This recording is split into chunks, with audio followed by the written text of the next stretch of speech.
come towards session 16. This is the problem. Show that vector area of a parallelogram ABCD is 1/2 AC bar cross BD bar, where AC and BD are its diagonal. See, this is a parallelogram, quadrilateral ABCD is a parallelogram, and you know that if it is a parallelogram, then opposite sides are parallel and equal. AB bar is same as DC bar and AD bar is same as BC bar. Okay, and therefore see in figure, AB plus BC, AB plus BC equal to AC bar. Which law? By triangle law. This is a first diagonal. Okay. Also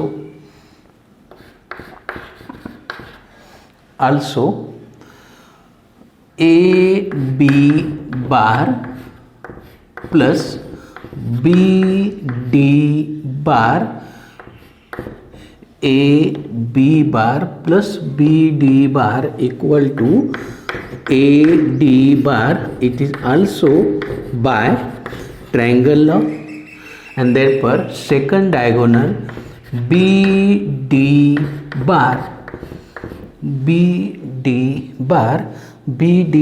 equal to, yes, BD bar can be written as BD bar equal to AD bar minus AB bar. AB bar minus, BD bar, AD bar minus AB bar. मिळाले दोन्ही diagonal. Okay, up till any problem. मग आता काय घ्या, त्यांचा cross product घ्या, बघूया. Therefore AC bar cross BD bar, AC bar is AB bar plus BC bar cross AD bar minus AB bar. Okay, multiply, simple, AB bar cross AD bar, AB bar cross AD bar minus AB bar cross AB bar plus BC bar cross AD bar minus BC bar cross AB bar. Am I correct? We know that cross product with itself is 0, and therefore you got AB bar cross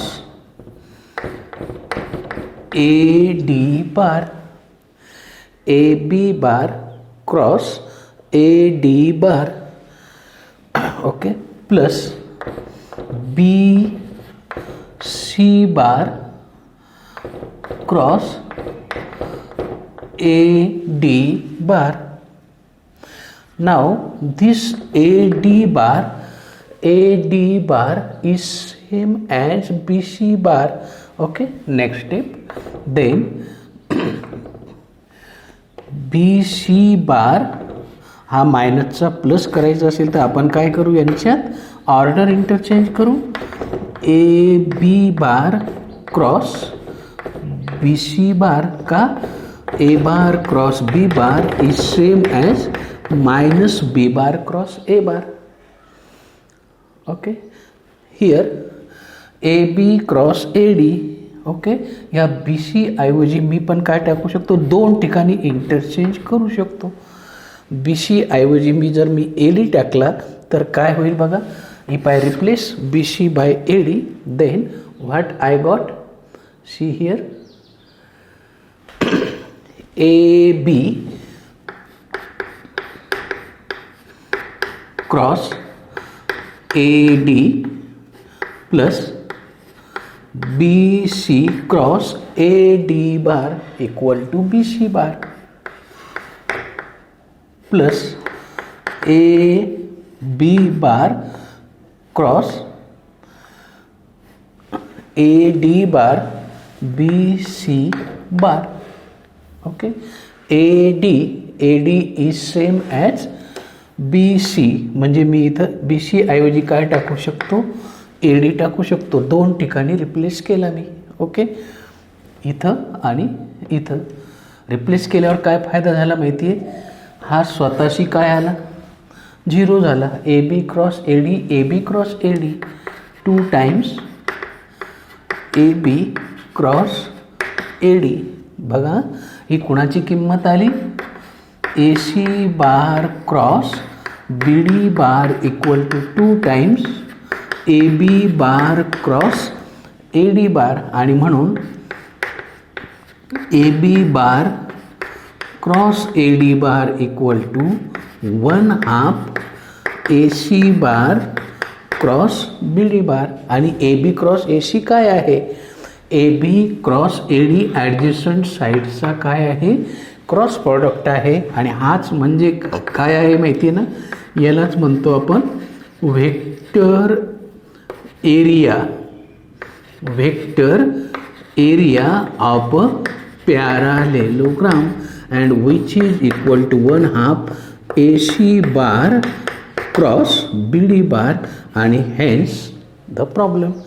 आणि असा हा तुमचा एक छानसा problem. Okay, second problem, if A bar, B bar, C bar, D bar are 4 distinct vectors such that A bar cross B bar equal to C bar cross D bar and A bar cross C bar equal to B bar cross D bar, prove that A bar minus D bar is parallel to B bar minus C bar.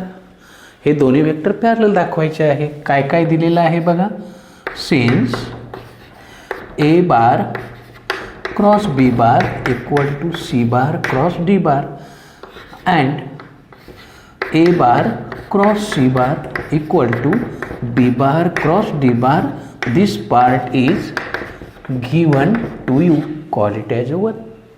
नाव कोण parallel दाखवायचे आहेत, जे parallel दाखवायचे याचा अर्थ दोन vector जर parallel असतील तर त्यांच्यातला अँगल 0 असेल, म्हणजे साईनची किंमत 0 होईल, म्हणजे त्यांचा क्रॉस प्रॉडक्ट कन्सिडर. जे पॅरलल दाखवायचे आहेत त्यांचा क्रॉस प्रॉडक्ट घ्या. ए बार परपेंडिक्युलर दाखवायचे असेल तर डॉट प्रॉडक्ट, आणि पॅरलल दाखवायचे असेल तर क्रॉस प्रॉडक्ट. बघ, simple multiplication. A bar minus d bar cross B bar minus c bar, बघा 0 येतो का. Simple, a bar cross B bar, a bar cross B bar minus a bar cross c bar minus d bar cross B bar minus minus plus d bar cross c bar. Use given condition, A bar cross B bar this, a bar cross c bar is this from 1. If I use from 1, this is nothing but C bar cross D bar, this is nothing but B bar cross D bar, remaining as it is D bar cross B bar plus D bar cross C bar. Okay, D bar cross C bar, this is C bar cross D bar, collect together changing sign, B bar cross D bar, D bar cross B bar, so C bar cross D bar minus B bar cross D bar. If we interchange the order, it changes its sign. If we interchange the order, it changes its sign. Cross product changes its sign because A bar cross B bar is same as minus B bar cross A bar. And see this, first, last, same with opposite side. These two same with opposite side. 0. याचाच अर्थ काय, त्यांचा cross product 0 आला, म्हणजेच त्यांच्यातला angle काय आहे, 0 आहे. याचाच अर्थ a bar minus d bar is parallel to b bar minus c bar आणि हॅन्स द प्रॉब्लेम एकदम छोटा आहे. ओके, पण छान आहे. See, this is next problem. If a bar I plus j plus k and c bar j minus k, find a vector b bar satisfying the given condition. त्याने ए शी cross product घेतला तर C बार मिळतो आणि dot product घेतला तर answer 3 मिळतं. मग बी bar काय असेल? येस, बी बार काय असेल? असा कोणता वेक्टर आहे की ज्याने याच्याशी क्रॉस प्रॉडक्ट घेतल्यावर हे आन्सर मिळतं आणि डॉट प्रॉडक्ट जर घेतला तर 3 आन्सर मिळतं.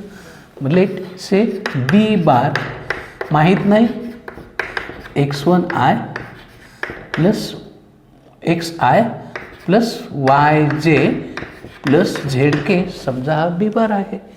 आणि जर हा बी बार असेल तर therefore what is condition?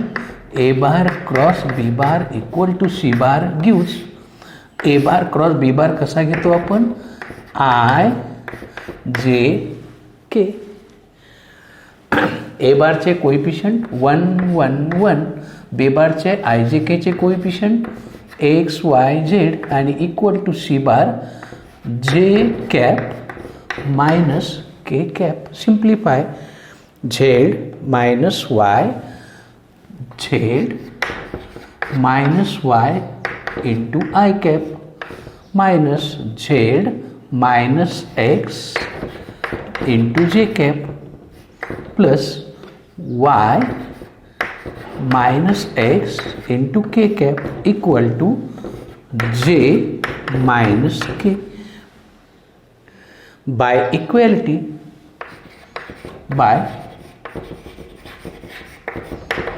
Equality काही कोइफिशियंट ऑफ वाय आयचा सहगुणक, इकडे आय आहे का? नाही, 0.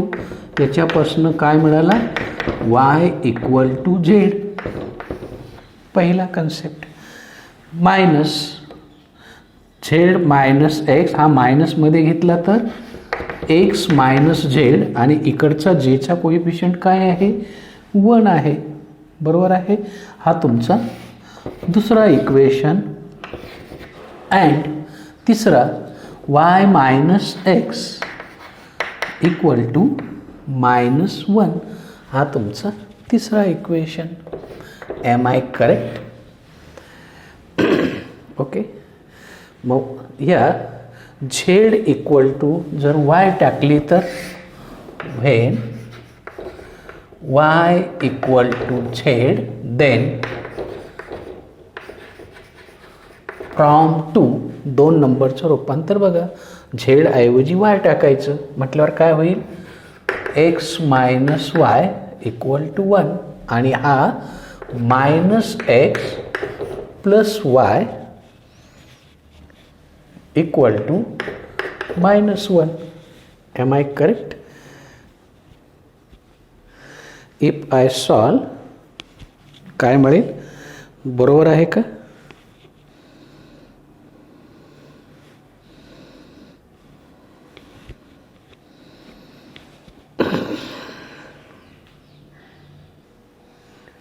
What is next condition? आणखी काय देऊ याच्यापासून? आपण फक्त हे 3 इक्वेशन म्हणून सॉल्व करू नका. नाव आल्सो काय कंडिशन आहे? A bar dot b bar equal to 3. A bar म्हणजेच i plus j plus k into b bar x i plus y j plus z k equal to 3. I आयचा गुणाकार, जे जेचा गुणाकार, के केचा गुणाकार इक्वल टू 3. हे तुमचं पुढचं इक्वेशन आहे. ओके, याच्यात त्या किंमत टाकून but y equal to Z द्या टाकून, म्हणजेच काय होईल? एक्स प्लस आय पण झेड, हा पण Z, 2z equal to 3. Okay, but Z equal to from to Z equal to काही एक्स मायनस 1 म्हणजेच x plus 2 into x minus 1 equal to 3. झेडची किंमत काय आहे, हा झेड इकडे घ्या, हा 1 तिकडे जाऊ द्या, झालं. आतमध्ये पुन्हा x plus 2x 3x okay equal to -2 तिकडे गेला 5, म्हणजेच x इक्वल टू काय झाला 5/3 आला. x इक्वल टू काय आला 5/3 आला. जर x इक्वल टू 5/3 आला तर y इक्वल टू काय येईल मग आता याच्यात टाकून फ्रॉम 3 y -5/3 इक्वल टू -1 आणि म्हणून y equal to -1 plus 5/3 -3 plus 5 2/3 आणि y मिळाला तोच झेड आहे. And therefore z equal to y equal to 2/3 आणि म्हणून बी बार काय मिळाला तुमचा xi 5/3 into i cap yj 2/3 into j cap तोच झेड आहे 2/3 इंटू के कॅप. आणि असा हा एक problem. Okay. If a mod of a bar dot b bar equal to mod of a bar cross B bar and a bar dot b bar is negative, find angle between a bar and b bar. Okay, म्हणजे magnitude.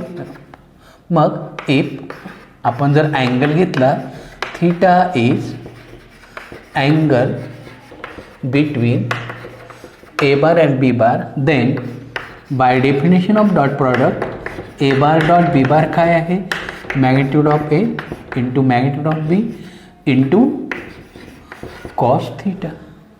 Am I correct? And therefore mod of a bar dot b bar काय येईल mod a into mod b into cos theta.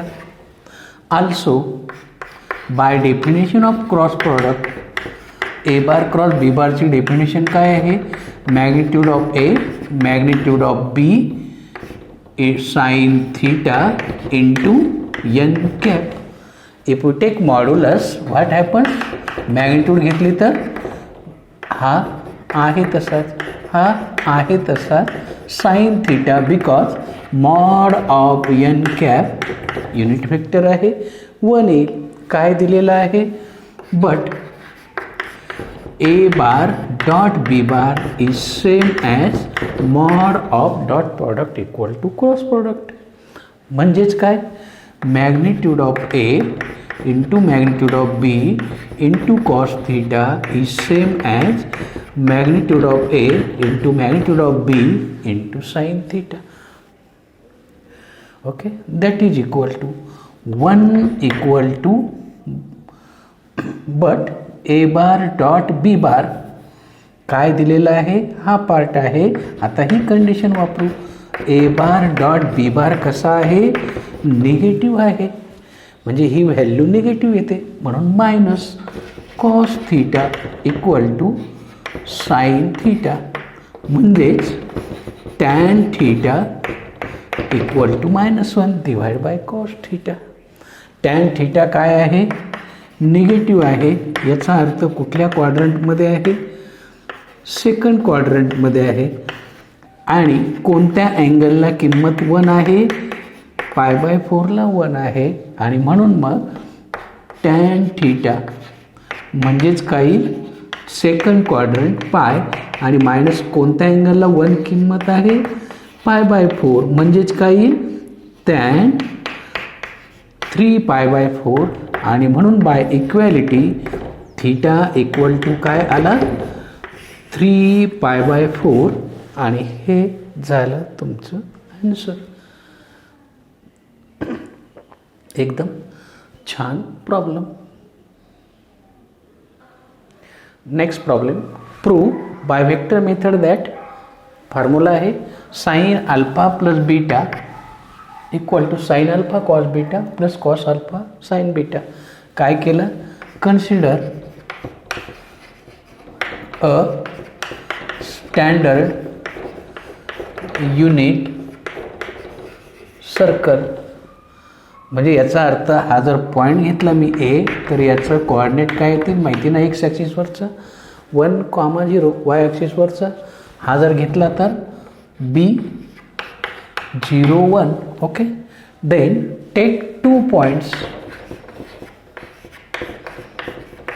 On this circle P and Q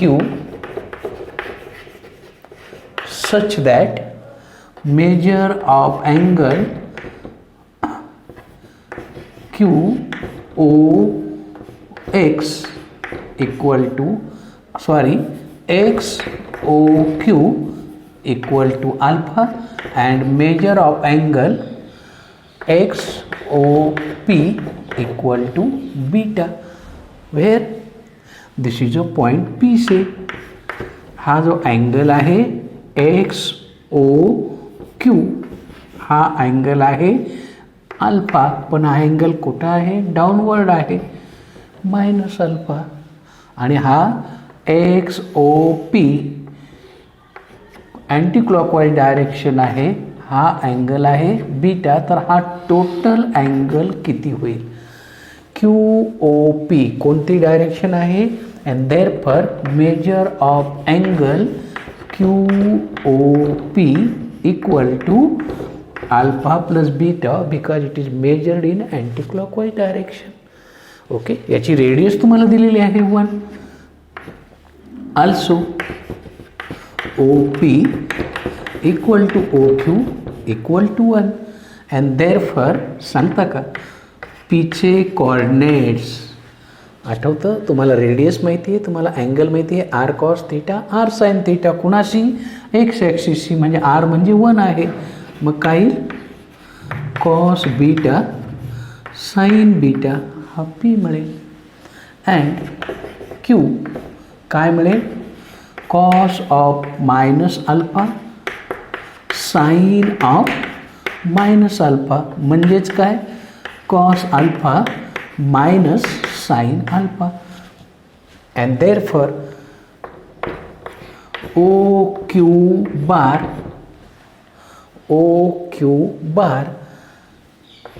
cos alpha into I cap sin alpha into j cap आणि k आहे का नाही. OP bar cos beta into I cap plus sin beta into j cap plus 0 k cap. Any problem, angle घेतले आणि मग therefore their cross product, therefore OP bar OQ bar cross OP bar. काय formula, magnitude of OQ into magnitude of OP into sine of angle between them into n cap. Am I correct. ही काय वापरली मी, definition वापरली, परंतु तुम्हाला OQ माहिती आहे, तुम्हाला OQ माहिती आहे, तर देअरफॉर लेफ्ट साइड काय येईल, determinant of IJK OQ cos alpha minus sine alpha 0. हा काय आला, कॉस बीटा साइन बीटा 0. OPची मॅग्निट्यूड 1, OQची magnitude 1 into sine alpha plus beta into n cap. Am I correct. जर आपण दोन्हीकडचा मॉड घेतला, जर मॉड घेतला तर n कॅप काय होईल, कॅन्सल होईल. पण आपल्याला मॉड घेण्याऐवजी राहू द्या अजून तसंच. ओके, नेक्स्ट स्टेपला घेऊ. मग I into 0 j into 0 k into यांचा गुणाकार कॉस अल्फा साइन बीटा, म्हणजेच काय cos alpha sine beta minus आणि यांचा गुणाकार पुन्हा मायनस म्हणजे plus sine alpha cos beta equal to sine of alpha plus beta into n cap. Am I correct? Sine alpha plus beta into n cap taking magnitude of both sides. K cap unit vector आहे 1 राहील. काय राहील? Cos alpha sine beta plus sign alpha cos beta. This can be also written as आणि इकडे 1 1 1 म्हणजे फक्त काय राहिला साइन अल्फा प्लस बीटा आणि दिस इज द रिझल्ट. क्रॉस प्रॉडक्टपासून हा फॉर्म्युला मिळू शकतो. तुमच्यासमोर आहे एकदम सिंपल पार्ट. ओके.